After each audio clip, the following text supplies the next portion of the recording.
À Jésus-Christ, que Dieu soit béni, que Dieu soit élevé. Amen. Alléluia. Je vous invite à prendre vos Bibles, vos cahiers. Nous allons continuer. Vous ne serez pas trop long, comme ça nous allons continuer à prier. Il faut que ce réveil revienne dans nos églises. Amen. Amen. Amen. Amen. Amen. Est-ce qu'il y a des vivants? Amen. Et est-ce qu'il y a réellement des vivants dans la maison de Dieu qui sont prêts à recevoir la sémence, la parole de Dieu? Amen.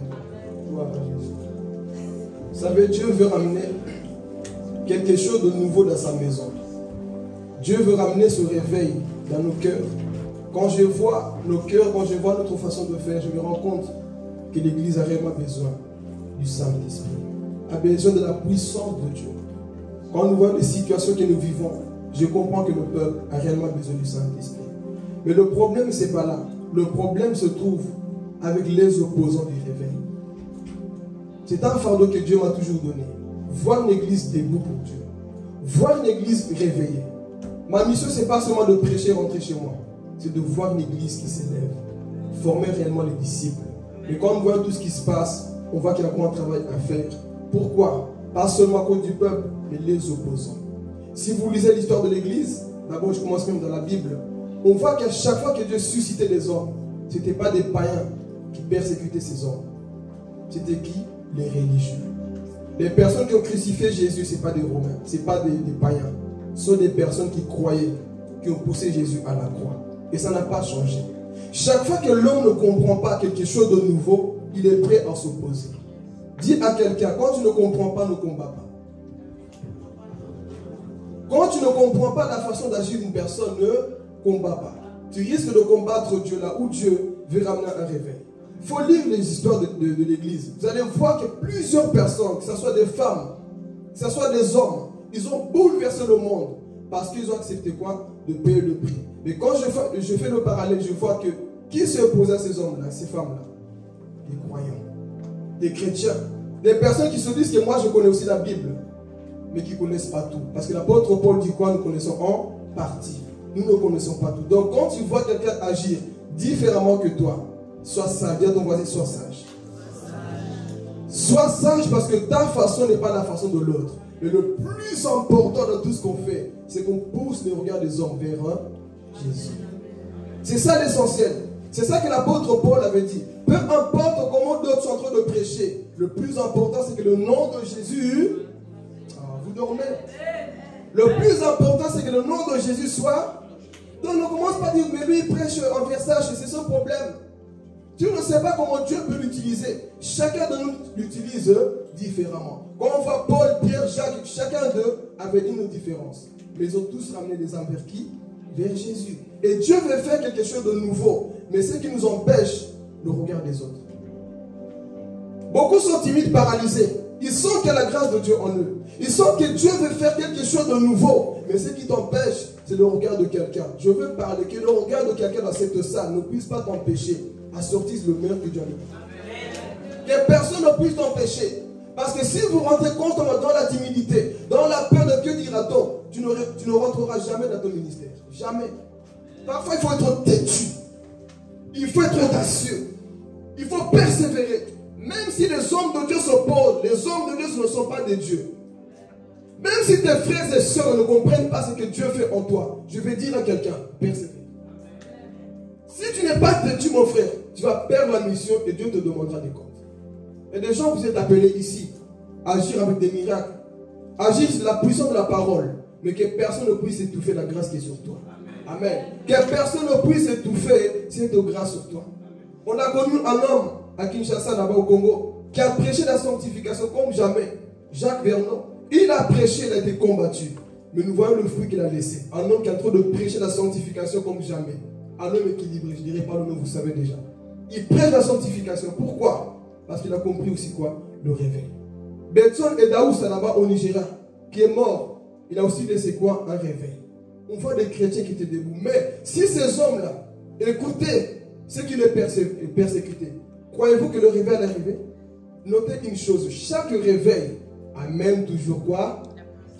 La persécution. Un homme que j'aime aussi, que je lis beaucoup, Charles Spurgeon, il a dit, quand Dieu fait quelque chose de nouveau, ça tire toujours des foules et la persécution. Mais soyez sages de ne pas combattre l'œuvre de Dieu. La maturité. Et ça, plusieurs ne comprennent pas. C'est que là-bas, c'est le diable. C'est que là-bas, c'est les sorciers. Non. Quand tu ne comprends pas, médite, prie, mais ne combats pas. Amen. Donc ce matin, je ne serai pas trop long. Est-ce que vous êtes là? Est-ce qu'il y a des matures? Nous voulons une église mature. Une église équilibrée. Amen. Pas une église qui s'appuie que sur un côté, ensuite nous perdons les grâces de Dieu. Non. Nous voulons une église mature. Amen. Ok. Nous allons prendre la Bible. Qui a pris sa Bible? Dit Amen. Amen. Si tu n'as pas pris de Bible, il y a des Bibles là-bas. Prêtez les Bibles à vos voisins. Il faut que le message soit accompagné du Saint-Esprit. Amen. Ok. Prenez vos Bibles là. Comme ça, vous ne dites pas que c'est moi qui invente ce qu'on va lire ici. Voilà, Jésus. On peut déjà noter le thème, c'est les 5 types d'hommes que Dieu cherche. Les 5 types d'hommes que Dieu cherche. Ça vient de raisonner, oui, mais Dieu cherche tout le monde. Les 5 types d'hommes que Dieu cherche, tu comprendras par la lecture. Amen. On a noté, je vous laisse le temps de noter, pour des bons élèves. Les 5 types d'hommes que Dieu cherche. On va introduire après, ensuite nous allons avancer pour terminer dans l'adoration. Je crois que Dieu n'a pas fini ce qu'il a commencé dans la veille. Tu le crois? Tu le crois? Alléluia. Ok.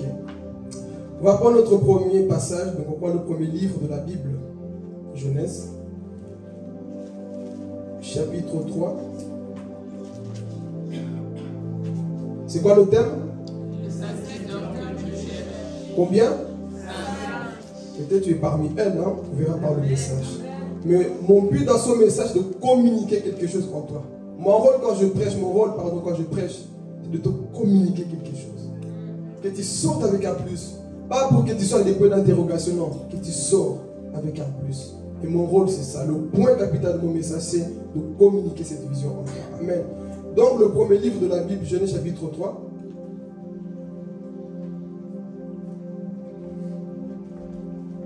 Versets 8 à 9.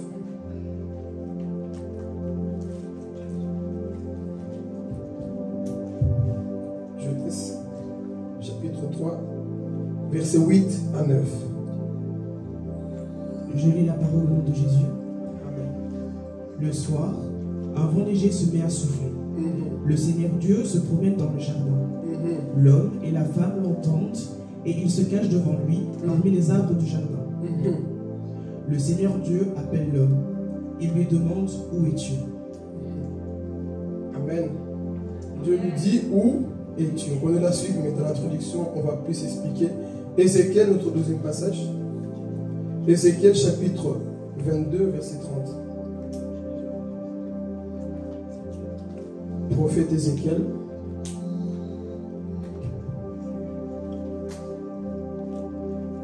J'ai cherché parmi eux quelqu'un qui construise un mur de défense, qui garde les murs en face de moi pour le bien du pays, afin que je ne les détruise pas, mais je n'ai pas trouvé.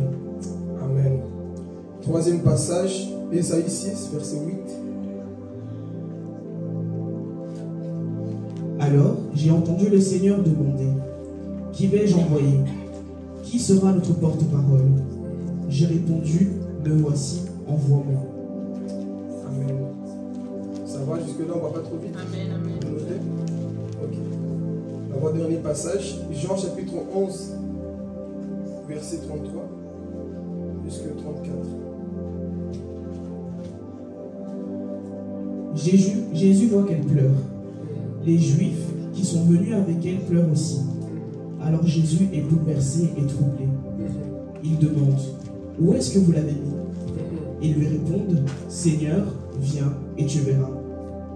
Amen. Dernier passage, Jean 4, le verset 23. Mais le moment arrive, et c'est maintenant, où Dieu donne son esprit. Alors ceux qui adorent vraiment le Père vont l'adorer avec l'aide de l'Esprit Saint, et comme le Fils l'a montré. Oui, le Père cherche des gens qui l'adorent de cette façon. Ils doivent l'adorer avec l'aide de l'Esprit Saint, et comme le Fils l'a montré. Amen. Peut-on acclamer la parole de Dieu?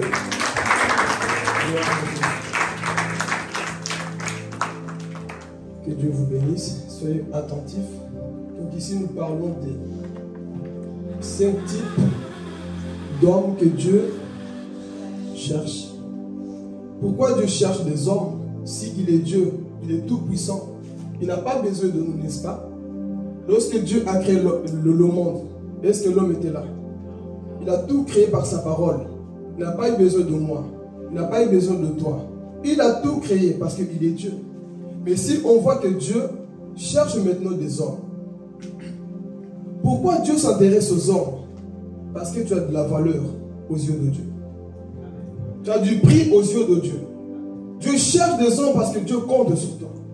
Depuis la chute d'Adam et Ève, Dieu s'est choisi des hommes. Pourquoi? Parce qu'il veut sauver l'homme. Il ne veut pas le faire seul. Il veut t'introduire dans son projet. Il veut t'introduire dans ce que lui, il veut faire. Dieu, il connaît toutes choses. Dieu, il sait faire toutes choses. Mais la Bible nous dit que Dieu cherche encore des hommes. Tu es peut-être la personne que Dieu cherche dans cette salle. Ouvre tout simplement ton cœur et que le message puisse te toucher. Sois tout simplement attentif, tu comprendras la pensée de Dieu. Si tu as sommeil, tu te mets debout.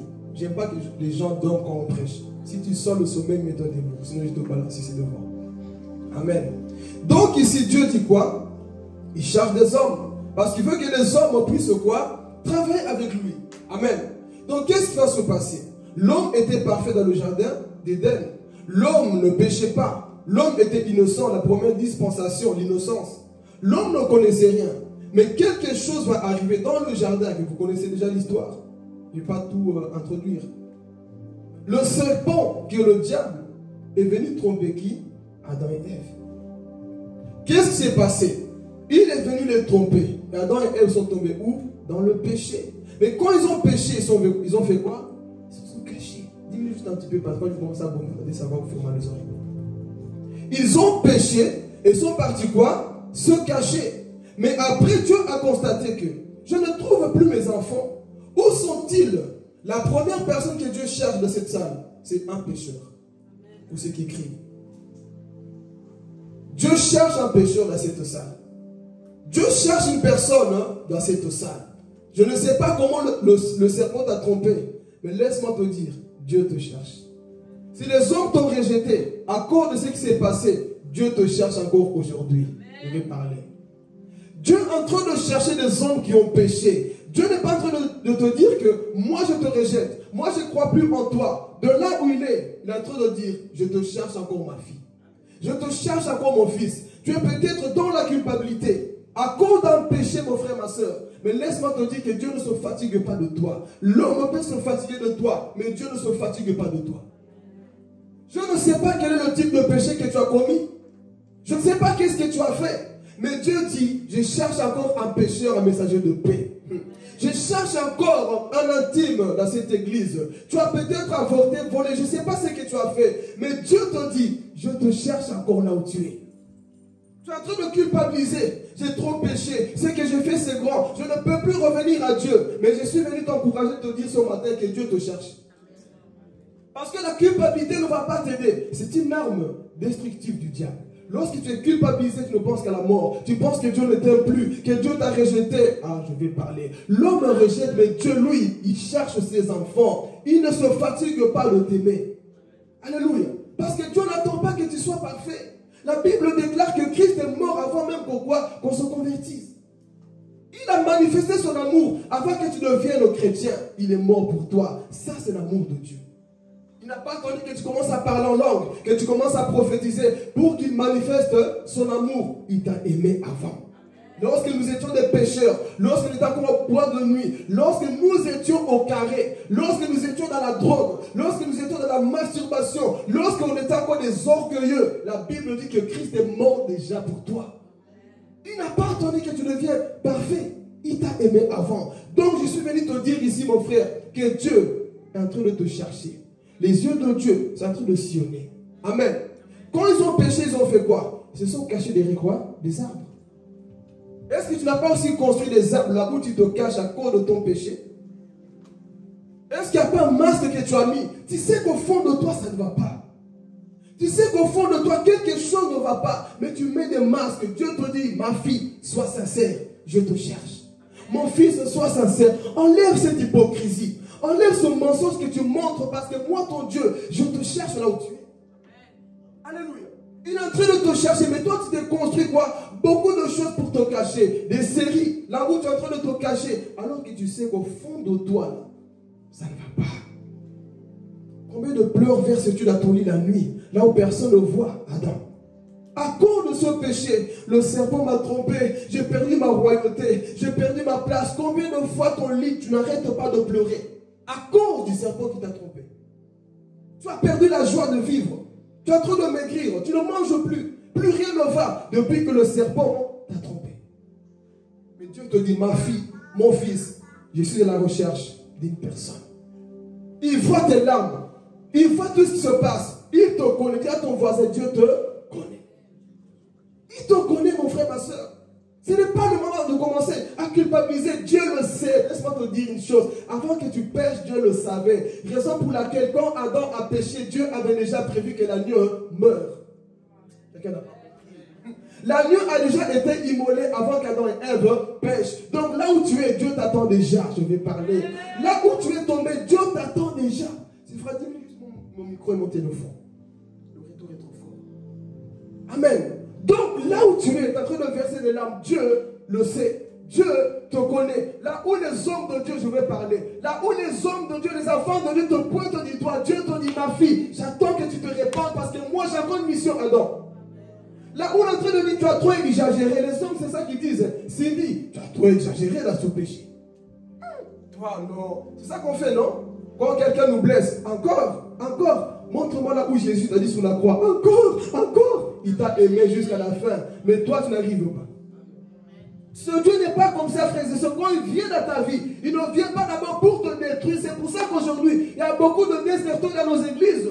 Nous sommes parfois trop radicaux, trop durs avec eux. On ne connaît pas le fond de leurs problèmes. Le serpent les a trompés quelque part. Ces gens ont besoin d'aide. Ces gens ont besoin d'amour pour sortir de la culpabilité. Combien de personnes se suicident à cause de notre jugement? Nous sommes trop durs avec certaines personnes. Tu ne connais pas sa douleur. Tu pointes du doigt. Oui, tu as parlé, mais le serpent l'a trompé. Personne n'a la capacité de sortir du péché si ce n'est pas la grâce de Dieu. On fait, oui, tu dois arrêter ceci, il n'arrivera pas. Laissez-moi vous dire, hein, tu peux donner la loi à tout le monde. Personne ne va arriver. Raison pour laquelle Jésus devait descendre. Nous sommes trop dans la loi parfois. Arrête ça, mon frère. Tu n'as pas le pouvoir de dire à une personne, arrête de faire ça. On n'a pas le pouvoir de convaincre des gens. C'est le Saint-Esprit qui convainc les gens. Toi, fais ton travail, annonce, parle seulement. Le Saint-Esprit va les convaincre. Dernièrement, j'écoutais un homme de Dieu qui était en train de témoigner. Ouais, les gens qui quittent les églises, parfois disent, il est mauvais. Parfois, ce n'est pas qu'ils sont mauvais. Il n'a pas réussi la pression. Il n'a pas su supporter des problèmes. Faisons parfois comme Jésus. Vous laissez, vous, pour aller chercher la brebis qui est en train de se perdre. Amen. Donc, il témoignait. Un homme qui prêchait, qui connaissait la parole de Dieu. Il a abandonné le Seigneur. Il s'est converti là-bas chez les musulmans. Pourquoi? Écoutez l'histoire. Un pasteur avait violé qui? Sa femme. De telle personne, tu vas dire quoi? Toi, vraiment, tu viens à l'église. Tu connais son problème, sa douleur. Un pasteur à qui tu faisais confiance viole ta femme. Et toi, tu vas le forcer. Sois fort, viens à l'église. Non. Des personnes comme ça ont besoin de consolation. La personne a changé de religion. Culpabilité. Toi, tu vas toucher ma femme et puis moi, je...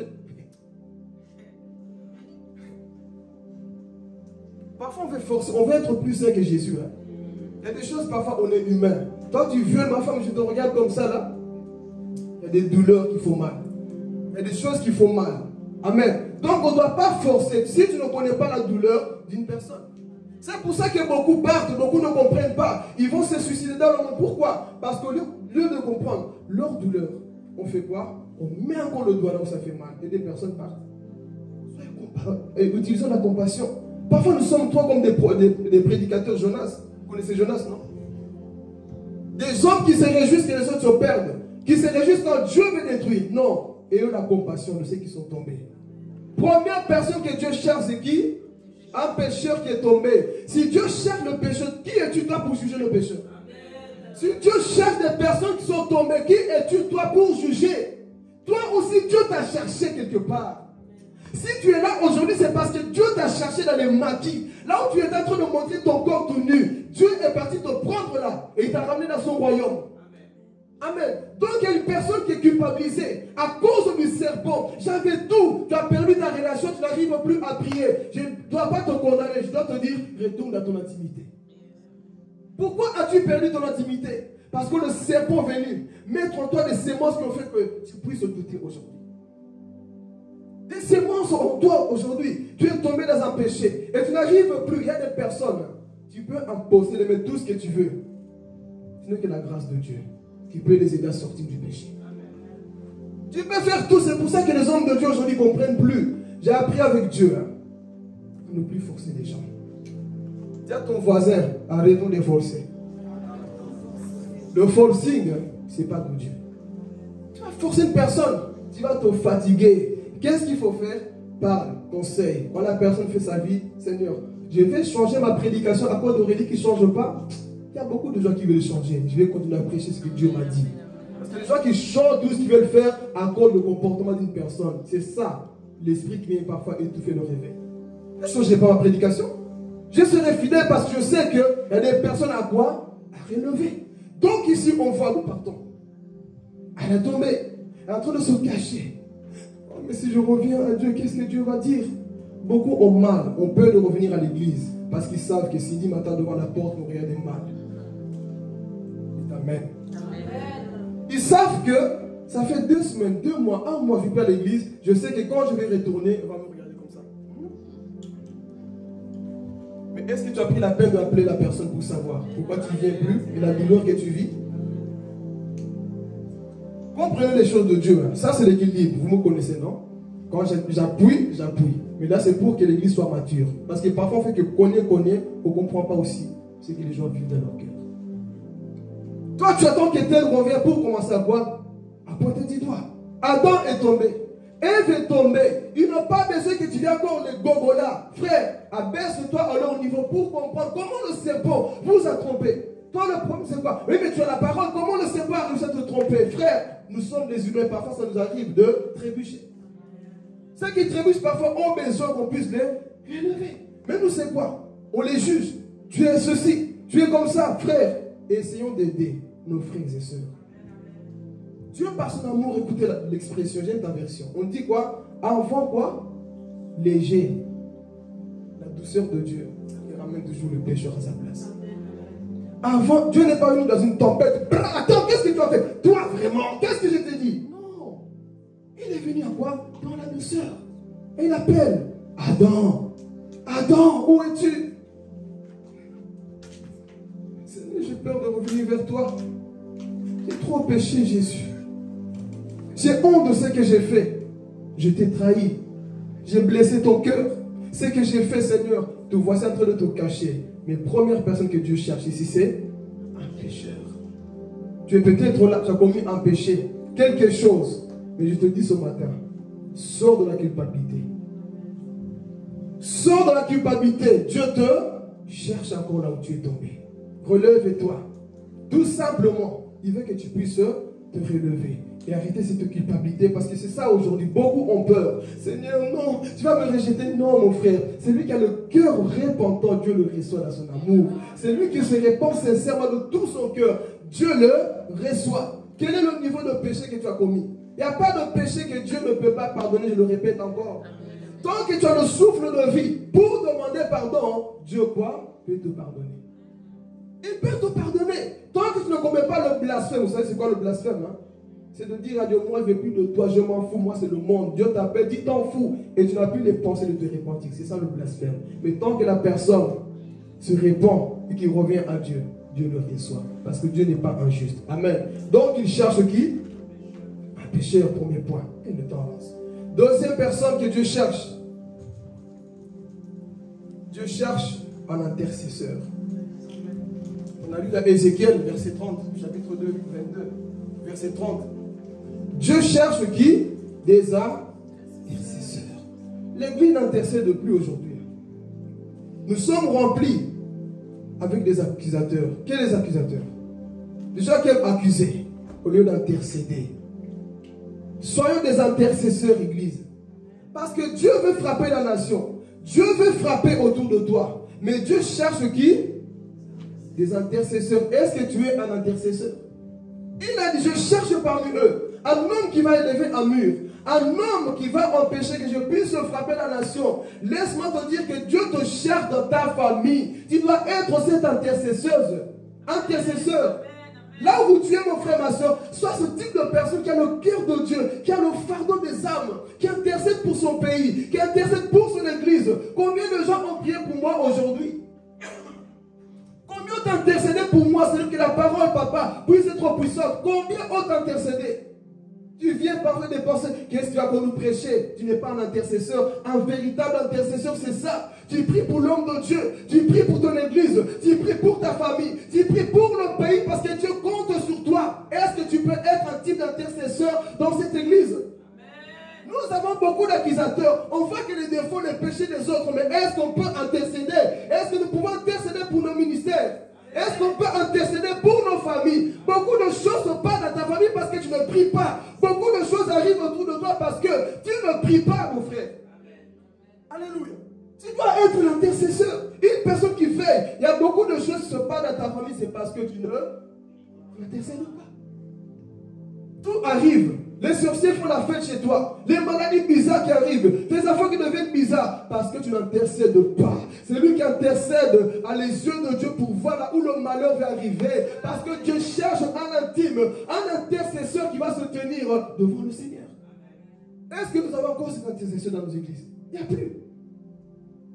Tu as vu ce que lui t'a fait? Ah, Jésus. Je n'ai pas aimé ce comportement, Seigneur. Intercède. Intercède. Ton intercession peut pousser une personne à la repentance.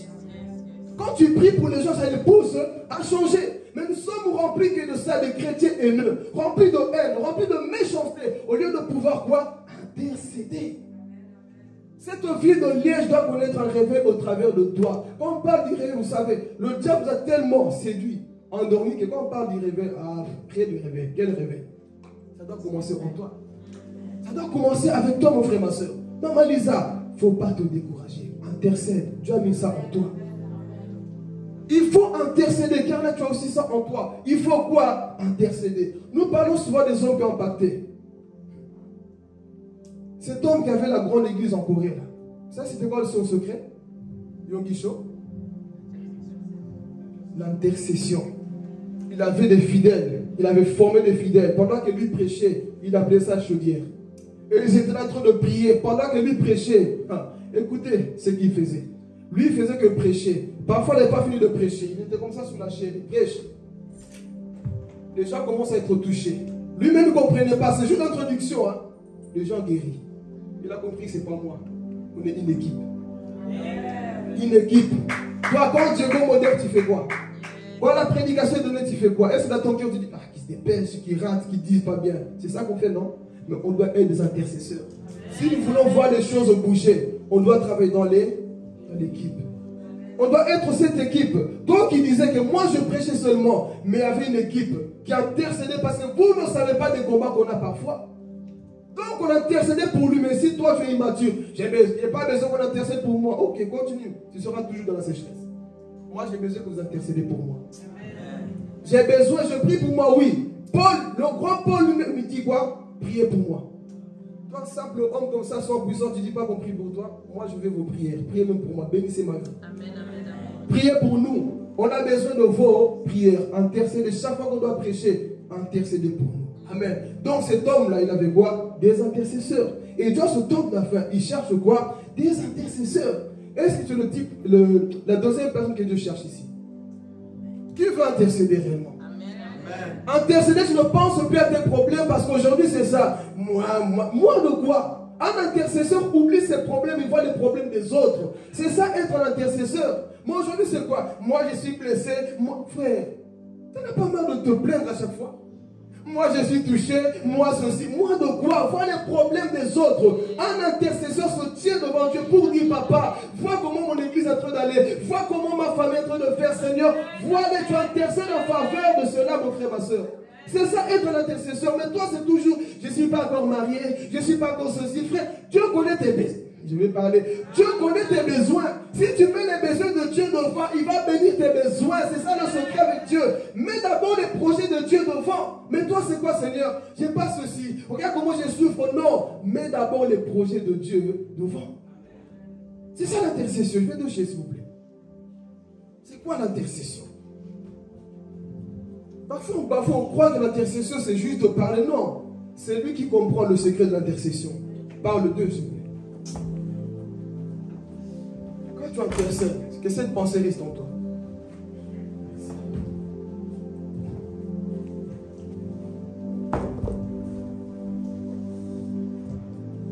Un intercesseur doit être comme ça. Comment? Quand tu pries, Dieu n'est pas dans son ciel qu'il écoute plus les prières des gens. Quand tu pries, quand tu intercèdes, fais comme ça. Je ne te dis pas de prendre une chaise, hein? C'est pour illustrer. Quand tu pries, Maman Lisa, sache que le Dieu que tu pries est comme ça en face de toi. Et toi, tu es de l'autre côté. Pas trop loin. Là, tu commences à exposer ton cœur à Dieu. Amen, amen. Jésus, mon enfant en train de fumer la drogue, tu le vois. Seigneur, dans mon église des âmes, ils sont un peu compliqués, Jésus. Tu es en train d'intercéder. Tu exposes ton cœur à Dieu. Tu es en train d'avouer tes problèmes. Intercession, c'est pas tu es la grande visage de Jacob, tu vois, tu t'en fous de moi. Non, l'intercession, tu es en train de converser avec Dieu. Tu es en train de dire, papa, tu as vu que cette semaine, j'ai beaucoup souffert au travail, tu le sais. Tu as vu comment je suis persécuté, papa. Tu vois comment je souffre, Seigneur. Mais tu le vois, tu es comme la genoux en train de pleurer. Sache que quand tu fais ça, la Bible dit que votre Père qui est dans le lieu secret entend ce que vous dites. Donc c'est-à-dire que ton Père, il est réellement dans le lieu secret, Jonathan. Quand tu ouvres ta bouche, Dieu t'écoute. Ah, Jésus. Tu es en train de dire, papa, tu vois le fardeau que j'ai. Je vois Liège en train de se perdre. Dieu, oh, est-ce que je parle à quelqu'un? Il est en train de dire, mon fils, je vois la ville de Liège, mais c'est toi que j'ai choisi. Alléluia. Il est en train tu es en train de parler à ton Dieu. Tu dis, Seigneur, vois-tu comment les gens sont en train de se suicider? Vois comment les gens se perdent. Utilise-moi, fais comme Esaïe. Envoie-moi. Alléluia. Envoie-moi. Tu es en train de parler à ton Dieu. Tu dis, Seigneur, tu vois comment les choses se passent. Oh, cette nuit, tu as vu ce que j'ai vécu. Et tu vois ma situation. Tu es en train de parler à ton Dieu. Et quand tu fais ça, sache qu'il te... Alléluia. C'est ça l'intercession. Tu sais que tu ne pries pas un Dieu qui est loin, un Dieu qui est à côté de toi. Et ce Dieu-là t'écoute. Tous tes soucis, tous tes problèmes, tu l'exposes à qui?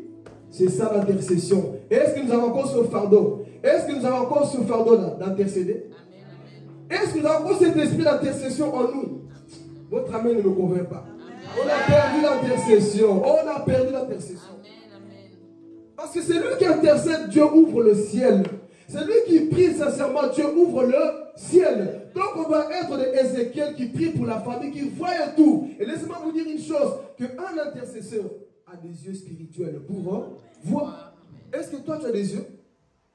Tout le temps tes enfants, maman, on m'a étranglé la nuit. Qui a fait ça? Seigneur. Retourne à ta chambre. Retourne. Seigneur, t'as entendu? Cette nuit, on a étranglé Noé. Seigneur, toi tu ne dors pas. Révèle-moi le visage de la personne qui est venue étrangler Noé.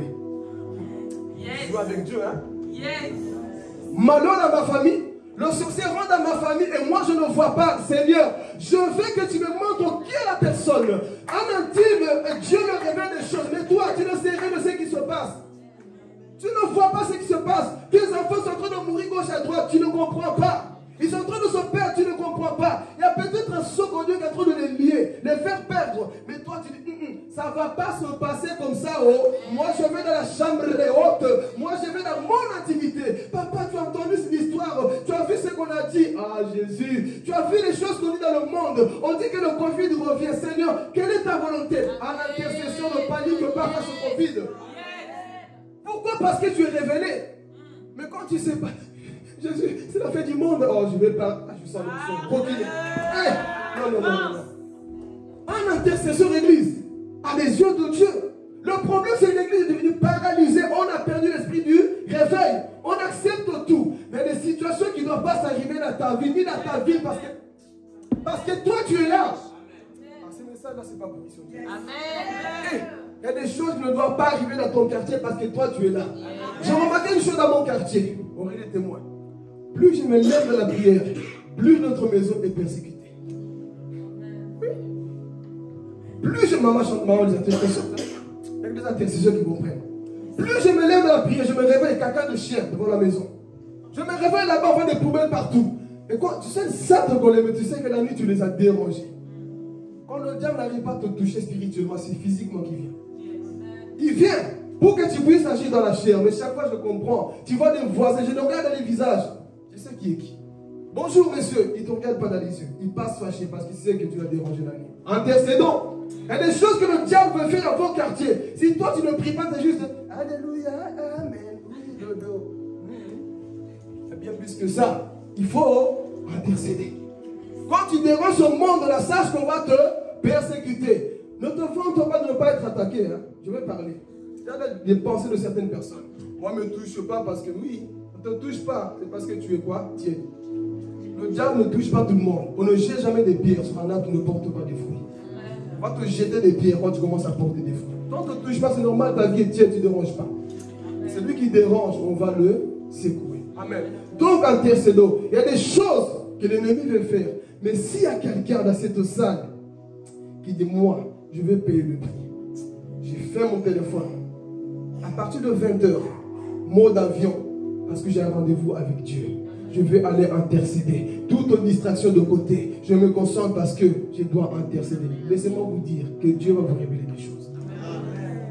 Dieu va vous montrer des choses qui vont arriver. Mais si tu n'intercèdes pas, qui vas-tu voir? Tu vas voir, Annie a mal agi. Oh, tel a mal agi. Mais Dieu va te dire, tu sais pourquoi elle a mal agi? Il y a un esprit qui est en train de le pousser à agir mal. Donc toi, tu sais déjà ton combat avec qui. Mais toi, comme tu n'intercèdes pas, Seigneur, sois un homme spirituel. Dis à ton voisin, sois un homme spirituel. Sois des hommes spirituels. Donc c'est ça à l'intercession. Merci pour les choses que Dieu vous bénisse. Vous avez compris c'est quoi? C'est ça. Dans ta chambre, tu es conscient que Dieu est là avec toi. Amen. Donc c'est ça l'intercession. Et Dieu cherche la deuxième personne qu'on appelle là un intercesseur. Est-ce que tu peux intercéder? Amen. Depuis que tu as arrêté de prier, regarde le malheur qui arrive dans ta vie. Depuis que tu as abandonné, regarde les choses comment sont en train d'aller. Parce que toi tu n'intercèdes plus. Si personne n'intercède, Dieu frappera. Dieu détruira. Et le diable détruira. Donc je t'invite mon frère, ma soeur, à être cet intercesseur. Qui a ce souci pour son pays? Qui a ce souci pour la Belgique? Tu n'as pas de souci pour ton pays? Tu n'as pas de souci pour ton église? Tu n'as pas de souci pour ta famille? Alors pourquoi on ne prie pas l'église? Pourquoi on ne se lève pas dans l'intercession? Pas cette intercession là où on vient, on se regarde dans les yeux. Non! Intercession de feu, Maman Lisa. Moto, hein, comme on dit. Moto! L'intercession, tu viens, tu montes au sandwich, il est. Ah Seigneur, tu me donnes, tu comprends. Là, ce n'est pas intercession. Intercession de s'enfermer comme je viens de faire ici. Tu sais que là, tu es avec Dieu. Ça, c'est de la partie d'adoration. Toi, tu es en train d'intercéder, tu vois même les mots. Frère, tu sais comment tu fais les choses. Quand tu intercèdes, tu dois te concentrer sur la cible. Mais nous, on vient prier, on intercède. Ah, je suis fatigué tout le temps, prier pour les familles, tout le temps. Mais le diable tue tout le temps les familles. On va prier pour tel sujet. Un intercesseur a le cœur de Dieu. Un intercesseur a ce souci-là pour les âmes. Amen. On va avancer parce que le temps ne me permet pas de tout dire. Donc ici, on voit quoi? Que Dieu cherche deuxièmement personne. C'est un intercesseur. Alors, sortons d'ici, mon frère. Sois un intercesseur. Amen. Troisième type de personne que Dieu cherche. Un évangéliste. Ah oui. Dieu cherche les évangélistes. Esaïe va voir la gloire de Dieu. Il voit les séraphins. L'homme qui est habitué. Malheur aux riches. Malheur à ceux qui ont de grandes maisons. Malheur à ceux-ci. C'était ça son message. Tout le temps. Malheur, malheur, malheur. Mais Dieu cherchait un homme qui avait les lèvres pures pour envoyer. Mais il ne trouvait personne. Esaïe a commencé le ministère selon ses pensées. Quand il voyait Aurélie, malheur à Aurélie, toi qui as les yeux rouges comme ça, malheur à ceux-ci. C'était ça son ministère. Mais dans Esaïe chapitre 6, la Bible précise que le jour du roi Osias, quand il était mort, il voit la gloire de Dieu. Il voit Jésus s'y dire. Nos messages ne peuvent que changer quand nous allons rencontrer réellement Jésus. Nos messages seront équilibrés lorsqu'on va réellement rencontrer la personne de Jésus. Donc il voit Jésus, il voit la gloire de Dieu. On purifie ses lèvres. Amen. On va voir que cet homme, il va changer de message. Si vous lisez le chapitre 7, il commence par dire, voici la jeune femme sera enceinte, elle donnera naissance à un fils qu'on appellera Emmanuel. Ésaïe 7, 14. Il commence maintenant à annoncer Jésus. Donc je veux dire que Dieu appelle ceux qui vont annoncer Jésus aux perdus. Dieu appelle des personnes qui vont annoncer le salut à ces personnes qui sont perdues. Comme tu es là, mon frère, ma soeur, est-ce que cette année tu as converti quelqu'un? Esaïe a dit, mais voici, vois-moi. Est-ce que ce matin, tu es le troisième type de personne que Dieu cherche? La mission, c'est quoi? Gagner des âmes, non? Gagnons des âmes. Esaïe dit quoi? Envoie-moi. Je suis prêt. Et vous allez voir à partir d'Esaïe chapitre 6 jusqu'à la fin, Esaïe annonce que Jésus. Si vous lisez Esaïe à partir du chapitre 40, on croirait le Nouveau Testament. Il devient prophète christocentrique. Tous ces messages, il parle que de Jésus. Jésus. Notre rôle, c'est ça. Dieu cherche encore des évangélistes à ce temps de la fin. Qui est prêt à sauver des âmes? Combien d'âmes meurent tous les jours? Combien de personnes meurent sans entendre la parole de Dieu? Il faut avoir son fardeau, église. On doit avoir cet amour-là des âmes. De dire, Seigneur, je ne me sens pas bien si une âme n'est pas gagnée. Mais nous sommes en paix contre quelle personne? Tu dors tranquillement alors que tu n'as pas gagné une seule âme cette année. Mais tu as détruit beaucoup d'âmes. Depuis que l'année a commencé, est-ce que tu as réellement touché une personne? De le faire accepter Jésus. Je ne dis pas de l'inviter à l'église. D'abord accepter Jésus. C'est ça la mission principale, frères et sœurs. Depuis quand tu as touché une personne, tu lui as parlé de Jésus. Et la personne a dit oui, il a accepté. C'est rare aujourd'hui, non? Pourquoi? Trop concentré sur moi-même. Mes problèmes, mes soucis. Au lieu de voir le salut des âmes, nous sommes dans la distraction totale. Mais Esaïe, on lui dit, je vais t'envoyer. Et cet homme, il fait quoi? Il part. Et c'est ça que nous devons faire. Évangélisons Liège. Évangélisons au travail. Évangélisons, mais le problème, oui, mais j'ai trop peur. Mon frère, évangélise, ton voisin évangélise. Parlons de Jésus. Par ton comportement, je vais parler ici. Par ton comportement, évangélise. Oh, il n'y a pas d'âge, frères et sœurs. Évangélise. Jésus, à 12 ans, il parlait déjà de son Père. Mais toi, là, frère, depuis quand tu es converti, tu ne parles pas de Jésus. Va témoigner. Je ne dis pas, va raconter des versets bibliques. Va témoigner ce que Jésus a fait pour toi. Dis-lui qu'il m'a sorti de la masturbation. Dis qu'il m'a sorti du vol. Dis qu'il m'a sorti de la sorcellerie. Jésus m'a changé. S'il m'a changé, il peut te changer aussi. C'est ça l'évangélisation. Fais ton travail, les miracles vont te suivre. Ne dis pas qu'il n'y a pas de miracles. Les miracles vont te suivre. Alléluia. Le problème, on a peur de parler de Jésus. La Bible dit, voici des miracles qui accompagneront. Ça doit t'accompagner. Mais toi, tu es là, tu gagnes personne en Jésus. Et tu as la joie. Jésus est mort pour nous. Il est mort pour les âmes. Et toi, tu peux faire une année sans gagner des âmes. Jésus avait les 5 ministères en lui. Mais il était tout. Il a évangélisé. Il y a des pasteurs. Non, moi je vais dans mon bureau, je reçois les âmes. Non, l'église, notre rôle, c'est de sortir dehors. C'est de sortir. Et des pasteurs bien cravatés. Non, moi, ramenez-moi à boire. Ramenez-moi les âmes. Non, va dehors. La chair de Jésus, c'était où? Est-ce qu'il y avait une église là où il prêchait tous les jours? Ce n'est pas une doctrine. Je n'ai pas dit que maintenant, comme nous sommes là, on va faire comme un. Comprenez la pensée. Donc, c'est-à-dire qu'on doit avoir la pensée quoi? Missionnaire. Annonçons la parole de Dieu.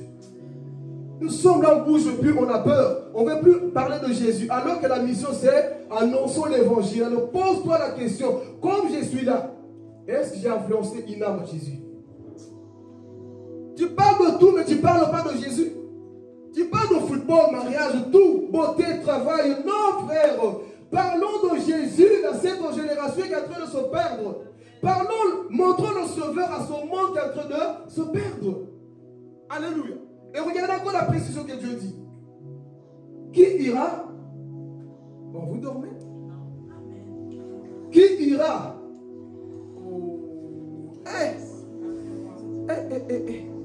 Je suis en train de me poumoler ici avec un peuple qui a sommeil. Non, qu'est-ce qu'on a dit? Ésaïe 6, relisez. Qu'est-ce qu'on a dit? Qui ira pour? C'est d'abord la pensée, sinon vous n'allez pas comprendre. Qui ira pour? Et c'est simple les gars. Oui, mais la parole on a dit quoi? Qui ira pour? Qui ira pour nous? La précision c'est qui ira pour nous? Qui marchera pour eux? Pourquoi je dis ça? Il y a des gens qui veulent évangéliser pour eux-mêmes. Il y a des gens qui veulent parler pour eux-mêmes.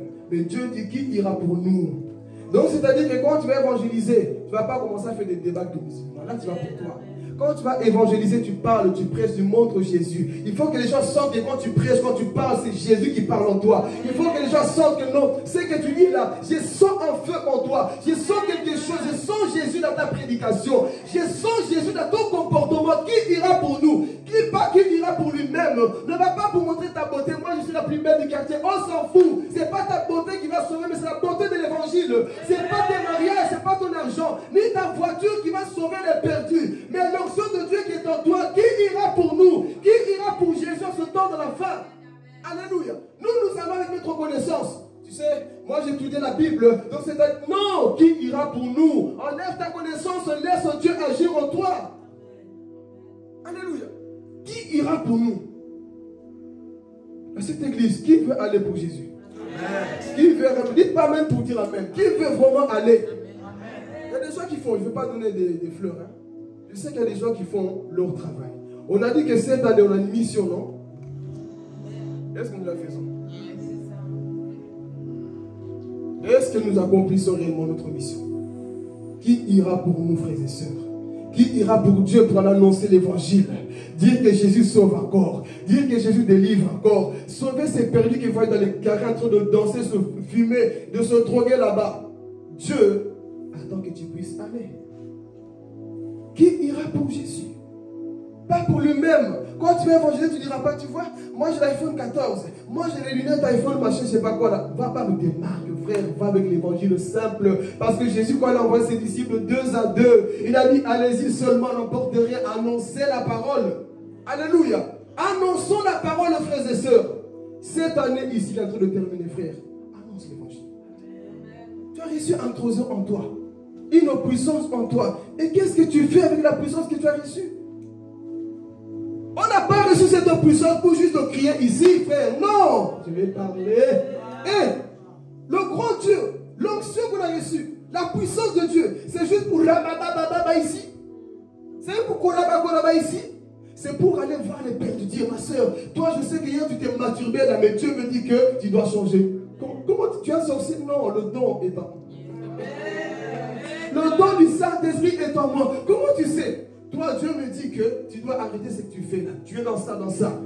Comment tu sais? Le Saint-Esprit parle, tu ramènes les perdus à Jésus. Il ne va pas, toi, tu vas aller comme ça. Non! Démontre l'amour de Dieu, les dons. Ça va attirer les âmes. Alléluia. Il y avait une femme qui a bouleversé l'Angleterre. Cette femme, on l'a persécutée, comme je disais.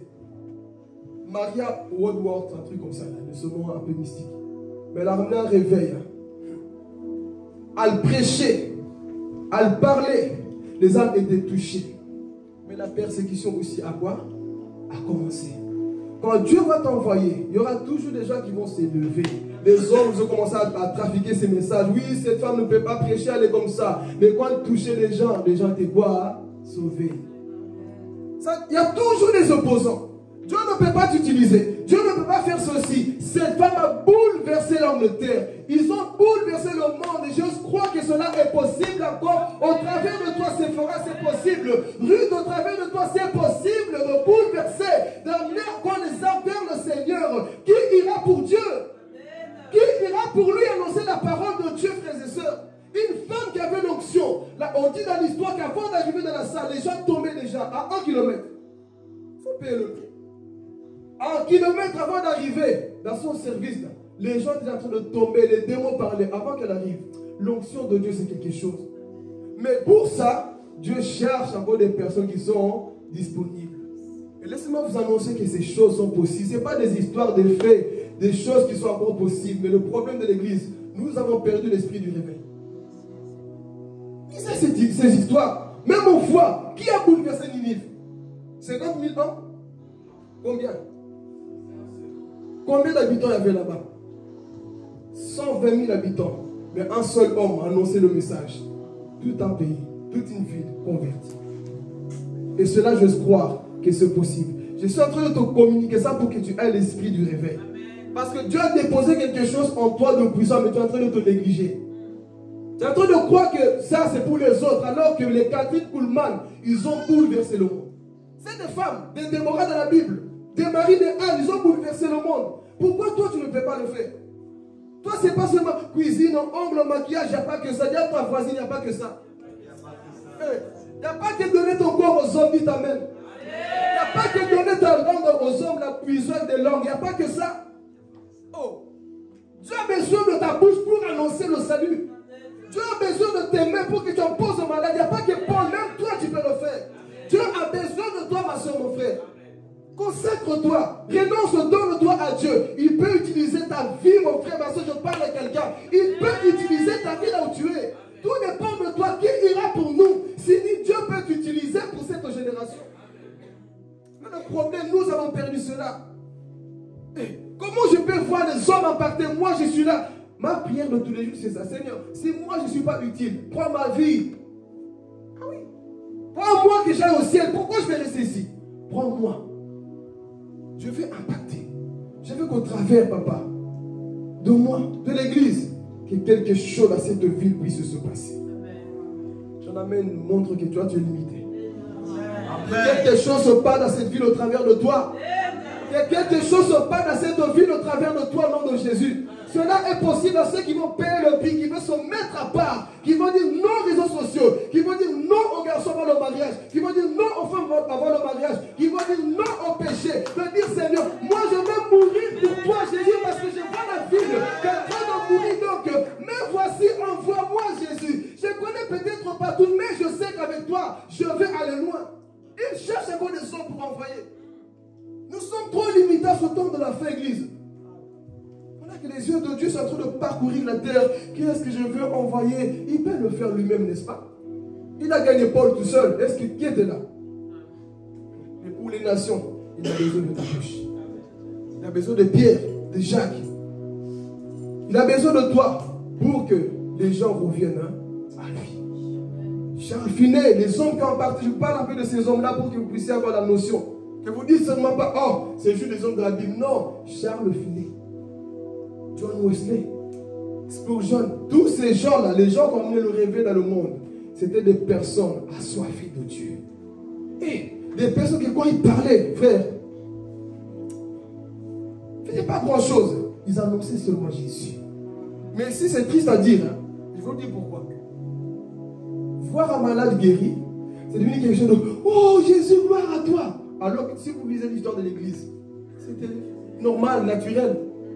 On ramène des paralytiques qui marchaient. Aujourd'hui, vous savez pourquoi c'est combattu? Parce que les mêmes personnes qui sont censées intercéder et prier sont les mêmes qui combattent ces choses. Comment voulez-vous? Ils venaient des possédés. Et quand je lisais leur livre, on dit, les générations qui vont arriver, vous allez voir que le diable sera tranquille et être assis dans vos églises. Pourquoi? Parce que l'église sera en crise de puissance. L'église sera en crise de puissance.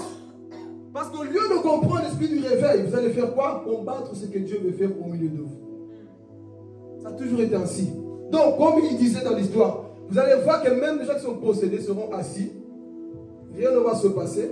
Pourquoi? Parce que les mêmes personnes qui doivent comprendre cela, il faut commencer à combattre cela. Et mais pourquoi ça ne se passe pas? Mais agis. Non, parce que toi, tu es en train de fermer la porte. Je prie qu'au nom de Jésus, qu'au travers de ce message, que tu ne sois pas celui qui va étouffer le réveil. Je prie qu'au nom de Jésus, que tu te lèves, que tu sois la personne, frères et sœurs, qui va amener un changement dans son église. Dieu ne cherche pas 5000 personnes. Il cherche juste un seul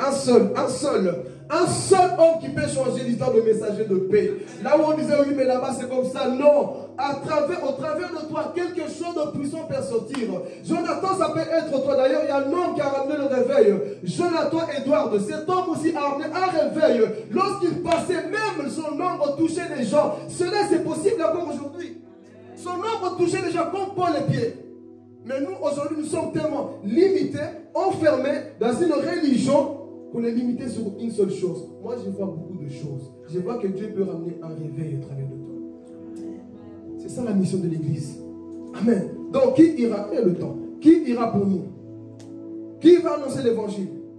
Tu parles de tout, mon frère, mais est-ce que tu n'as pas ce fardeau pour les âmes? Qui a ce fardeau? Amen. Que Dieu te communique ce fardeau au nom de Jésus. Il faut que tu aies ce fardeau des âmes. Il y avait un homme encore que lui disait, moi, si je ne gagne pas une âme à Jésus, je ne serai pas bien. Il a donné un défi à Dieu. C'était quoi son défi? Tous les jours, je dois ramener une âme. Ça marchait. Il prêchait, il évangélisait. Il ramenait même plus que ce qu'il avait dit. Mais un jour, il n'a pas ramené une âme. Il voit que le temps est en train de passer. Bientôt minuit. Le voici, il est assis au bord de la route, en train de pleurer. Je n'ai pas gagné des âmes aujourd'hui. Il était triste. Pourquoi je n'ai pas gagné des âmes? J'ai fait tout, j'ai parlé, Seigneur. Je n'ai pas réussi à toucher une âme. Pendant qu'il était en train de pleurer, une camionnette de policiers venait. Et il le voit, il me dit, oh, pourquoi tu pleures? Lui répond, j'ai fait un défi avec mon Dieu. J'ai dit que moi, à partir de ce jour-là, je dois gagner des âmes. Moi, je vois qu'il est bientôt l'heure. Je n'ai pas encore gagné des âmes à Jésus.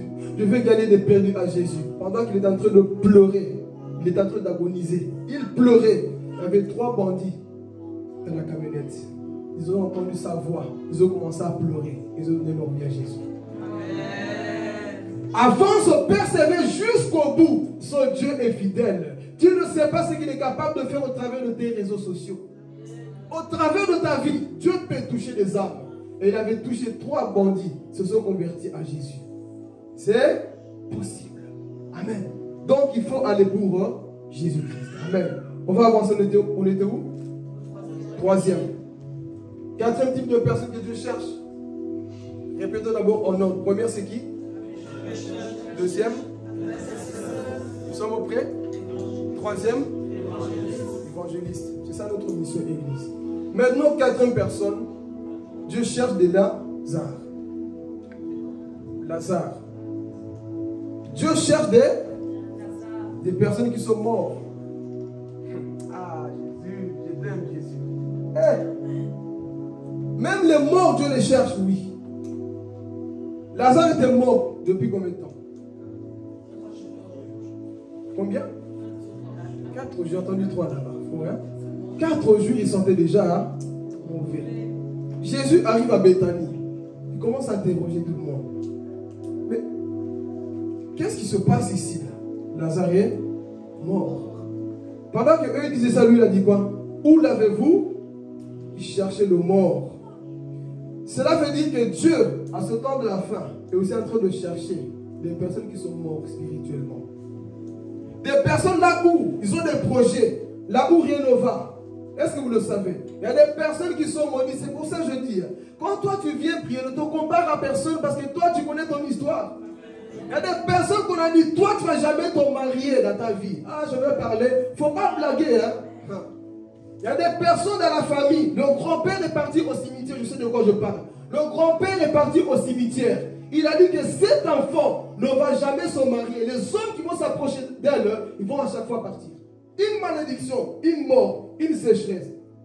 Et rentrer dans sa vie. Dans les voir, ils ont tout. Mais chaque fois que l'homme vient dans sa vie, rien ne marche. Et comme j'avais dit, il y a même des personnes à qui on a dit des odeurs bizarres, qui sentent la mort. Les gens, quand ils viennent, ils ne doivent pas rester avec toi. Pourquoi? Quelqu'un dans ta famille est parti déclarer quelque chose. Mais je suis venu te dire que Dieu te cherche aussi pour te rendre la vie. Là où les choses ne marchaient pas, ce Dieu est venu pour te donner quoi? La vie. Alléluia. Donc il y a des personnes, même qu'on dit, lui là, sa vie sera comme ça, bloquée même dans le travail. Il a beau poser des CV partout, sa vie ne va pas marcher. Est-ce que vous êtes conscient de ça? Pourquoi? Parce que les personnes, si Dieu les bénit, ils vont bénir les autres. Tout le monde n'a pas la même vision. Jonathan peut travailler. Papa peut travailler ici. Annie peut travailler. Mais si parmi ces 3 personnes, on voit que papa, lui, s'il commence à travailler, il va construire beaucoup de choses pour Dieu, on va bloquer son travail. Parce que Satan sait que lui, s'il est béni, c'est fini. Mais béni, c'est Jonathan, lui, il va boire, il va donner aux femmes, il va s'amuser. Mais le papa ici, il a une grande destinée. Satan a tué quelque chose pour toi. Il va tuer quelque chose dans ta vie. Donc c'est pour ça parfois ne jugez pas des gens qui cherchent leur solution dans les églises parce qu'ils savent ce qu'ils vivent. Ils savent le combat qu'ils ont. Toi peut-être dans ta famille il y a des anges. Oui, il y a des familles, il y a des démons. Ah Jésus. Il y a des familles, Maman Lisa, il n'y a que des démons consacrés aux idoles, comme c'était le cas de Benson et Daoussa, le père du réveil, là-bas au Nigeria. Il est né, on l'a mis dans la poubelle. Il fallait qu'il meure, mais Dieu avait un plan. Donc il y a des gens qui sont aussi dans cette situation. Donc c'est-à-dire que ta vie, c'est toujours la mort. Rien ne va. Toujours la sécheresse. Raison pour laquelle beaucoup se suicident. Mais s'il y avait un homme qui était attentif, il pouvait parler à la personne qui s'est suicidée. Au lieu de dire que toi, tu n'as pas besoin de ça, tu pouvais voir son besoin. Alléluia. Donc il y a des personnes, Maman Lisa, qui ont besoin qu'on puisse prier pour eux parce qu'il y a la mort qui est rentrée dans leur vie. Amen. Mais pendant que lui, il puait, il sentait mauvais pour tous. Qui est venu là-bas? Qui est venu? Laisse-moi te dire, même quand tu pues, Jésus, pour lui, tu ne pues pas. Même quand ça sent mauvais pour ton pasteur, ton frère, Jésus, il dit, je vois le parfait de la gloire. Même quand ça ne va pas, moi, je vois la gloire de Dieu sur ta vie. Même quand on dit que toi, c'est fini, Jésus dit, je laisse que tu meurs parce que même dans ça, moi, ma gloire va s'éclater. J'aime ce Dieu, il est capable de te laisser être malade, il te guérit. Mais parfois, il laisse que tu commences à marcher pour aller au cimetière, comme c'était le cas de la veuve de Naïn. Tu es en train de marcher, mais il te dit, fais demi-tour parce que ton fils est ressuscité dans le cercueil. Dieu permet que tu meurs, mais parfois il va dans le cimetière pour aller... il va au cimetière pour aller te chercher. Alléluia. Dieu il permet certaines choses dans ta vie. Et je suis venu te dire, c'est pas parce qu'il y a la mort que c'est fini. Tant que tu as le souffle de vie, il y a de l'espoir. Ta famille c'est dans la mort. Plus rien ne va. On dit que c'est mort. Mais Dieu parfois il laisse exprès pour qu'un jour au travers de toi on dise, il y a eu des réconciliations. C'est ça avec Dieu, frère. Arrêtons de limiter ce Dieu. Arrêtons de voir que le négatif dit Seigneur, je sais qu'au travers de cette situation, ta gloire va éclater. Tu as laissé Lazare mourir. Tu es Dieu. Tu pouvais venir avant. Mais pourquoi tu as laissé les... Ah, j'aime Jésus. Parfois, il va laisser ta situation pourrir pour le monde. Mais pour lui, c'est pas pourri, maman. Parfois, Tiffany, Dieu permettra, c'est vrai, pardon, il permettra que certaines choses commencent à pourrir. Tu te vois, non, Jésus, plus rien ne va. Regarde, je suis en train de pourrir. Je sens déjà mauvais. Et toi, tu te dis, on m'a enterré. Mais il y aura un homme qui dira, roulez la pierre. Celui qui a la promesse de Dieu ne peut pas rester dans son tombeau parce que Lazare sort de là. Il y avait plusieurs Lazare. Il y avait plusieurs morts. Mais la voix de Jésus, c'est qui à mes yeux de la vie, il pouvait dire mort sortait, mais il a précisé Lazare sort de là. Je suis venu te dire que Dieu voit la mort dans ta vie, les choses qui ne vont pas, mais il est le Dieu de l'impossible. Il est le Dieu qui est capable de faire ressusciter des choses qui ne marchent pas. Qu'est-ce qui est mort sur ta vie? Qu'est-ce qui ne va pas dans ta vie? Ton cœur est peut-être mort déjà. Tu dis non, il n'y a plus de sentiments pour personne. Moi c'est la haine, tu es mort spirituellement. Plus rien ne va. Mais ce Dieu est capable. Oh, j'aime la précision de mon Dieu. Il est capable de te laisser 4 années sans résultat. Toi, tu dis non, je suis mort. 4 jours, 4 années, il te laisse. Mais il dit non, j'irai encore dans la vie de cette famille. Je vais retourner dans ta vie. Là où la malédiction est rentrée.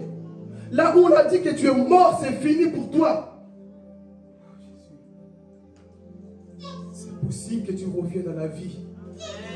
Oh Jésus, la présence de Dieu. Dis-lui c'est possible de revenir à la vie. Reviens à la vie. Tu peux revenir. Là où toi on t'a dit que c'est fini Seigneur, il n'y a plus moyen. Regarde, je me perds Jésus. Le monde a dit que c'est fini. Ma famille m'a enfermé, ils m'ont tous enterré. Qui a déjà vécu ça? Même ta propre famille te rejette. Même tes amis, ton pasteur te rejette. Tout le monde te rejette. Et tu sens mauvais dans ce cercueil. Mais lui il dit non, même si ils t'ont enfermé, moi Jésus de là où je suis, je laissais exprès que tu pourrisses, mais moi je suis la vie parce qu'elle a dit dans Jean chapitre 11, je suis la vie et la résurrection. C'est lui qui meurt, même s'il meurt, s'il croit en moi, il vivra. Est-ce que tu crois en Jésus? Est-ce que tu crois que ta situation peut changer? Est-ce que tu crois que ce qui est mort peut revenir à la vie? Est-ce que tu crois que tu as la solution, frères et sœurs? Crois que Dieu est capable d'agir. C'est ça le réveil dans nos églises. Nous sommes fatigués de voir des choses mortes. Là où on a dit, mettons la pierre dans la vie de Philippe, on a mis une pierre. J'aime trop vous témoigner de moi. Mettons la pierre, donnez-lui du poison, ils sont mauvais. Malédiction sur ma vie en grandissant. Un enfant a problème dans la famille. Mais laissez-moi vous dire, faites attention. Souvent des personnes à problème, on l'appelle de Dieu. Voilà pourquoi j'ai appris avec Dieu à ne pas négliger les personnes qu'on pointe du doigt. Parce que je sais de quoi je parle. Lazare, enfant, problème. Oh, on a tué tout le monde dans ta famille. Mais toi, si Dieu te laisse, c'est parce qu'il sait qu'en toi, il y a la promesse. Alléluia. Il y a la promesse en toi. Chacun de vous ici, frères et sœurs, là où on ne croyait plus en toi, laisse-moi te dire, non, ne regarde pas aux hommes, parce que je te dis une chose, hein, si tu regardes aux hommes, si tu me regardes moi, tu vas échouer dans la vie. Mais si tu regardes à Jésus, il va te ressusciter de la mort si tu lui fais confiance. Il va te ressusciter si tu dis là où tu es. Tu dois reprendre cette vie là où on a dit que c'est fini. Là on a dit non, laisse-le pourrir. Parfois tu es dans la tristesse, tu es blessé, tu es accablé. Tu ne sais plus comment avancer dans la vie, tu ne sais plus comment vivre. Mais ce Dieu dit non, laisse-la pourrir. Moquez-vous d'elle, insultez-la. Mais moi je n'ai pas fini. Oh, l'église est en train de pourrir. Mais Jésus parfois il le fait exprès. Dis à ton voisin, qu'est-ce qui est mort en toi? Qu'est-ce qui est mort en toi? C'est peut-être une maladie qu'on t'a dit aussi. Et je veux parler pour que l'église soit mature. Tu peux être là. Une maladie est en toi. Depuis qu'on prie, tu dis Seigneur, ça sent déjà mauvais. Mais je vais te dire une chose. N'arrête jamais de demander la prière à Dieu. N'arrête jamais de demander la grâce de Dieu. Vous savez, parfois nous on prie pour les gens. Tu te regardes autour de toi, tu dis mais tel est malade, non? Même dans ta propre famille, tel est malade. Mais tu crois que eux qui sont là-bas, ils vont te guérir. Si dans ta propre famille, ta prière, ça n'a pas marché. Le diable parle comme ça. Exemple, ta femme est malade. Ou ton fils, quelqu'un dans ta famille. Tu viens dans l'église, il y a beaucoup de malades. Satan, qu'est-ce qu'il va dire? Tu as vu ta famille? Tu as vu tes enfants? Et tu crois que lui, là, tu vas le guérir? C'est pas moi qui guéris, c'est Dieu. Si Dieu laisse comme ça, lui, il sait tout. Et c'est pour ça que j'ai appris à faire confiance à Dieu. C'est pas parce que ça n'a pas marché ici que je dois me limiter. Dis à ton voisin, Dieu n'est pas limité. Il n'est pas limité. Donc il cherche à voir des personnes qui sont mortes. Si toi tu dis que Dieu ne me cherche plus, il te cherche. Je ne sais pas quelle blessure qui est en toi. Quelle mort est rentrée en toi. Oh, je sens l'onction de Dieu. Quelque chose est rentré dans ta vie. Mais Dieu te dit, je te cherche. Je ne me fatigue pas de te chercher, ma fille. Je ne me désiste pas de te chercher là où tu es. Je ne me décourage pas de te chercher là où tu es. Je suis venu te ramener dans ta place. Là où on a fait que ta vie soit quoi? Une vie de sécheresse. Lazare était mort. Mais Jésus, où l'avez-vous mis? Et dans cette prédication, on est en train de dire, où te caches-tu? Où est-ce que tu es, mon frère, ma soeur? Qu'est-ce qui ne va plus? Jésus a parlé, il a déclaré une parole. Et Lazare est revenu. Dites, Lazare est revenu à la vie. Lazare est revenu. Tu peux aussi revenir. Le temps de Lazare est passé, bien sûr, parce que tout le monde a son temps. Mais au moins il est. Toi aussi, ton temps est peut-être là pour que tu reviennes. Tu partiras un jour, mais ton temps aussi, c'est peut-être maintenant. Je ne sais pas ce que tu vis, ce qu'il y a en toi, ce qu'on a dit des choses sur ta vie. Parfois, il faut creuser, frères et sœurs. Il y a des gens qui souffrent dans ce monde. Est-ce que vous le savez? Il y a des personnes qui souffrent comme pas possible. Ce n'est pas parce que toi, tout va bien que personne souffre. Ce n'est pas parce que toi, on n'a pas prié pour toi que personne souffre. Il y a des personnes qui ont besoin d'aide. Il y a des personnes qui sont enfermées. Ils ont besoin d'aide. Des Lazare qu'on a bloqué quelque part. Ils font tout, mais ils sortent. Non, il y a une mort qui est rentrée dans ma vie. Mais Jésus, ce matin, il te cherche. Il te cherche ce matin. Réponds à son appel. Réveille-toi dans cette mort spirituelle. toi qui ne priais plus, toi qui jeûnais avant, toi qui t'es consacré, tu as perdu cette vie. Dieu t'appelle ce matin. Toi qui avais cette vie de consécration, mais une mort est rentrée dans ta vie. Laisse-moi te dire que tu dois sortir de là au nom de Jésus. Prends une décision de dire à Dieu, Père, je suis fatigué de cette mort. Mon temps est fini de rester dans les larmes. Maintenant Jésus, je vais avancer. Amen. Est-ce que vous êtes prêts? Est-ce que vous voulez entendre la voix du berger qui vous dise, réveillez-vous là où vous êtes? Réveillez-vous là où vous êtes. Prenez une décision. Amen. Donc on voit ici 4 types de personnes sont les... Dieu appelle même les morts, oui. Il appelle même les morts. Il n'appelle pas que les vivants. Voilà pourquoi il est le Dieu qui a dit, je ne suis pas venu pour ceux qui sont seulement parfaits. Il est le médecin de ceux qui sont morts spirituellement. Il t'appelle ce matin. Amen. On va attaquer la dernière personne, le temps même. À trop avancer. Amen. Dernière personne que Dieu cherche. Pour ceux qui ont suivi, c'est qui? Petit Jonathan. Il cherche des...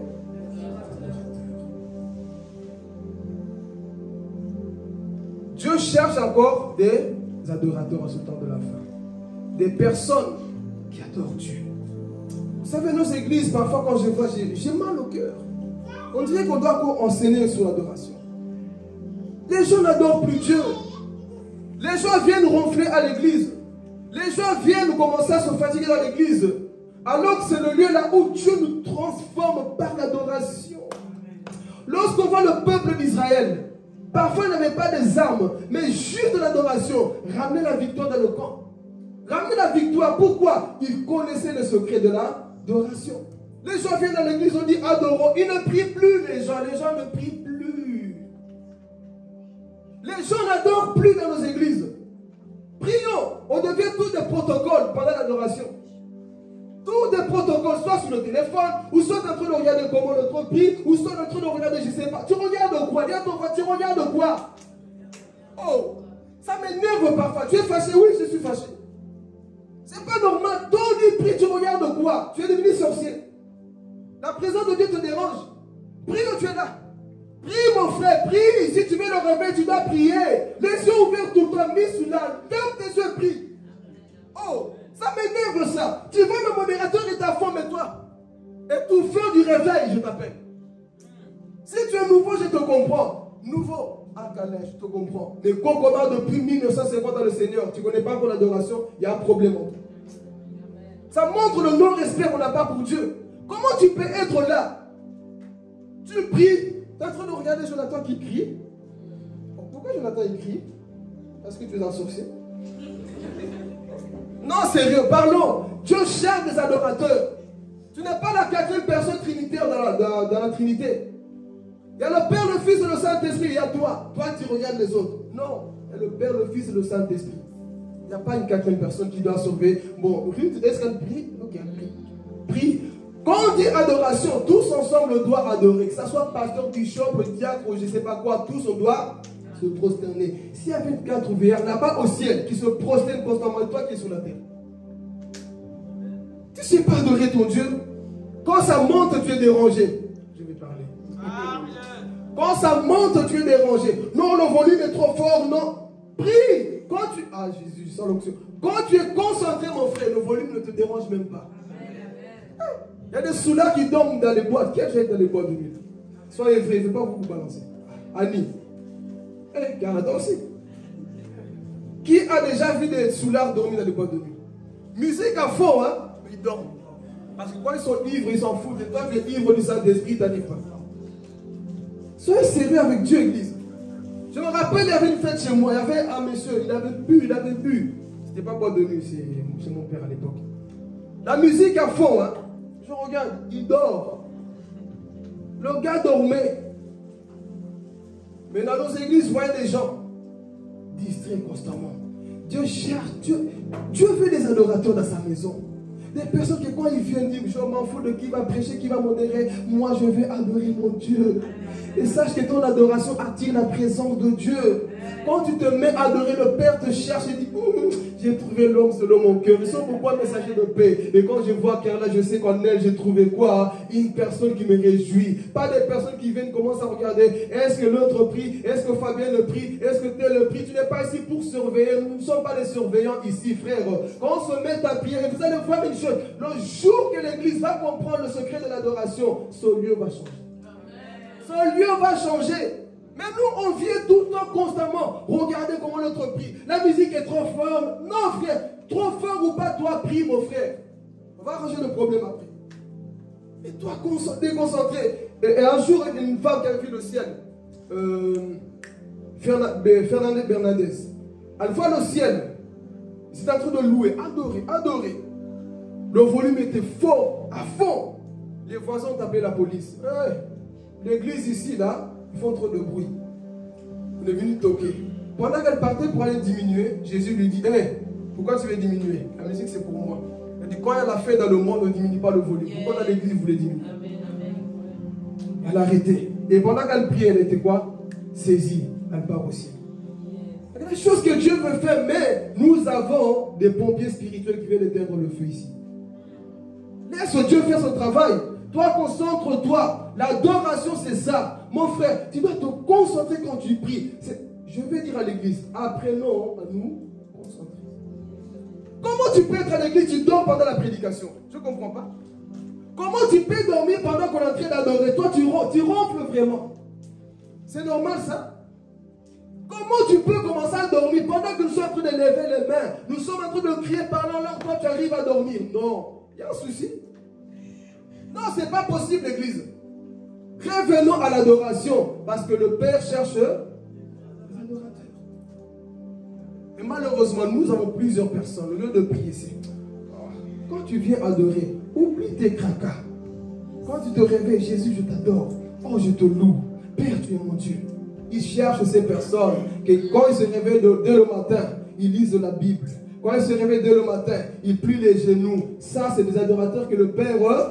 Mais toi, dès que tu te réveilles, Facebook, qu'est-ce qu'on a posté, qu'est-ce qu'on a dit? Ça, c'est pas être adorateur. Un adorateur, quand il se réveille, sa première mission, c'est de rendre gloire à Dieu. Père, merci pour cette journée que tu m'as accordée. Merci pour cette semaine, papa. Moi, je t'adore. Je vais marcher dans la sanctification cette semaine. Je vais être agréable. Je vais te plaire. C'est ça, être en adoration. Qu'aucun problème ne puisse te voler ton Jésus. Alléluia. Je suis en train de terminer. Qu'aucun problème ne puisse te voler ton adoration. Parce que Dieu ne veut pas que tu sois chrétien tiède. Mais un chrétien qui reprend quoi? Le réveil. Amen. Mais pour ça, tu dois être un adorateur. Qui est prêt à être un adorateur dans cette salle? Qui est prêt? Être un véritable adorateur. Cela est possible. Tu peux fermer la bouche de ceux qui croient que tu ne peux pas changer par ton adoration.